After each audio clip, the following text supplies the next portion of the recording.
큰 흐름과 작은 흐름을 함께 읽어야 내 삶이 보인다. 영화 관상의 마지막 장면은 참 인상적이었습니다. 관상쟁이 역의 송강호는 마지막에 이런 말을 합니다. 난 사람의 모습을 보았을 뿐 시대의 모습을 보지 못했소. 시시각각 변하는 파도만 본 격이지 바람을 보아야 하는데 파도를 만드는 것은 바람인데 말이오. 인터넷과 스마트폰을 거쳐 이제는 인공지능까지 급격한 변화의 파도가 몰아닥칩니다. 때론 예기치 않게 집채만한 파도가 몰아쳐 우리의 삶을 위태롭게 만들기도 하죠. 그럼에도 불구하고 아무리 큰 파도라도 시간이 지나면 서서히 사라집니다. 인생에서 파도만 보는 것은 현실의 당면한 문제, 즉 작은 흐름을 보는 것이고, 바람을 보는 것은 인생 전체, 즉 큰 흐름을 읽어내는 것입니다. 작은 흐름만 보며 살아가다 보면 현실에 매몰되기 쉽고, 큰 흐름을 읽어내지 못하면 온전히 내 삶을 즐길 수 없습니다. 고서 지적 대화를 위한 넓고 얕은 지식 제로는 말합니다. 어떤 이들은 기독교적 세계관에서 태어나서 기독교인으로 성장하고 기독교인으로 죽습니다. 그는 한 번도 불교의 세계관에, 이슬람의 세계관에, 유물론의 세계관에 발을 디뎌보지 않고 자신의 세계가 전부라고 믿으며 눈을 감습니다. 마찬가지로 불교의 세계관에서 태어난 이는 불교도로 성장하고 불교도로 죽습니다. 그 역시 단 한 번도 다른 세계관에 발을 디뎌보지 못합니다.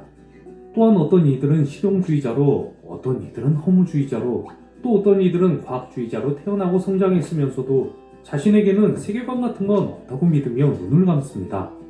자신이 갖고 있는 믿음만이 사실이라고 믿는 사람들이 있습니다. 철학이나 종교 같은 건 쓸데없다고 말하는 사람들도 있습니다. 물고기의 세계관은 물속입니다. 그 어떤 물고기도 물속에서 물의 고마움을 느끼지 못합니다. 아니, 고마워할 필요가 없습니다. 물고기는 물 밖의 삶을 고민할 필요가 없으니까요. 하지만 인간은 다릅니다. 지구라는 행성 밖이 궁금했습니다. 나는 누구이며 어디에서 와서 어디로 가는지 그에 대한 답을 얻기 위해 고민하고 또 고민했습니다. 지적 대화를 위한 넓고 얕은 지식 제로는 우주의 탄생부터 인간과 문명, 석가와 노자, 공자, 소크라테스, 플라톤, 장자, 예수 등 인류의 위대한 스승들과 종교 철학 등 138억 년의 이야기를 통해 근원적 물음에 대한 답을 찾아갑니다. 1. 잔혹한 성년식, 파잔. 파잔은 코끼리의 영혼을 파괴하는 의식입니다. 야생에서 잡은 아기 코끼리를 움직이지 못하게 묶어둔 뒤 저항이 완전히 사라질 때까지 몇 날을 굶기고 구타하는 것이죠. 절반의 코끼리가 이를 견디지 못하고 죽음에 이르지만 강인한 코끼리는 살아남아 관광객을 등에 태우며 돈벌이의 수단이 됩니다. 코끼리는 생각이라는 것을 할 수 없을 테지만 그들의 영혼은 산산이 부서지고 본능에 심연해서 어렴풋하게 냉혹한 세계를 이해하게 되었을 것입니다. 이제 엄마를 찾아선 안 된다는 것과 몽둥이의 고통을 이길 수 없다는 것을.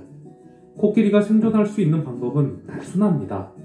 자유를 향한 자기 안의 목소리가 들리지 않은 척하고 세상이 혼란스럽지 않은 척하는 것입니다. 어쩌면 파잔의식을 시행하는 인간 역시 피해자일지 모릅니다. 처음 아기 코끼리를 구타하는 것을 망설일 때 여러분의 가정과 사회는 이렇게 말했을 것입니다.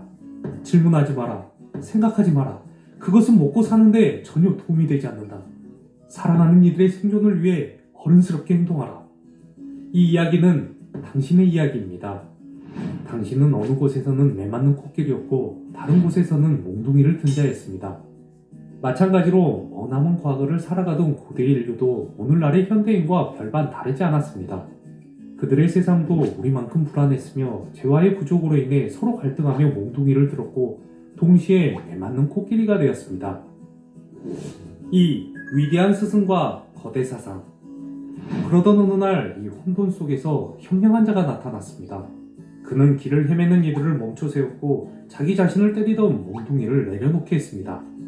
사람들을 가르쳐 인간을 인간답게 했으며 그들로 하여금 자기 안에서 빛나는 질문을 다시 꺼내들게 했습니다. 사람들은 이들을 일컬어 위대한 스승이라 불렀습니다.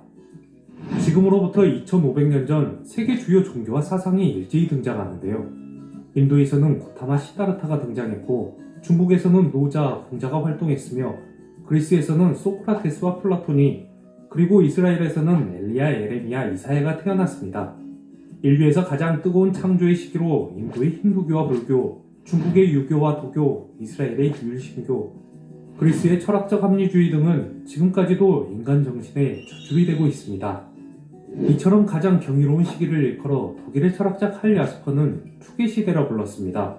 축의 시대에 이르러 사람들은 비로소 타인의 고통을 같이 느끼고 인간의 비참을 함께 슬퍼하는 공감과 자비의 정신을 발견하게 됩니다. 역사상 가장 위대한 사유의 천재들이 찾은 답은 2000년이 지난 지금까지도 인류의 철학적, 종교적 성찰의 근본을 이루고 있습니다. 축의 시대가 남긴 위대한 유산은 인간 내면의 발견이었습니다. 인류는 이 시기에 이르러 처음으로 하늘로 향해 있던 눈을 돌려 자기 내면으로 향했습니다. 그리고 저 먼 하늘이 아니라 바로 내 안에 진리가 들어있음을 깨달았던 것입니다. 인류 역사상 최초로 코페르니쿠스적인 사유의 대전환이 일어난 것이죠. 그런데 최근 현대인들은 질문을 멈추고 생각을 멈춘 듯합니다. 각종 전염병과 환경오염, 물질 만능주의 속에서 보듯 말초적인 욕망만을 추구하며 살아갑니다. 위대한 스승들은 다시 한번 우리에게 되묻고 있습니다. 나는 누구인가? 어떻게 살 것인가? 어떻게 죽을 것인가? 감사합니다. 두골님이었습니다.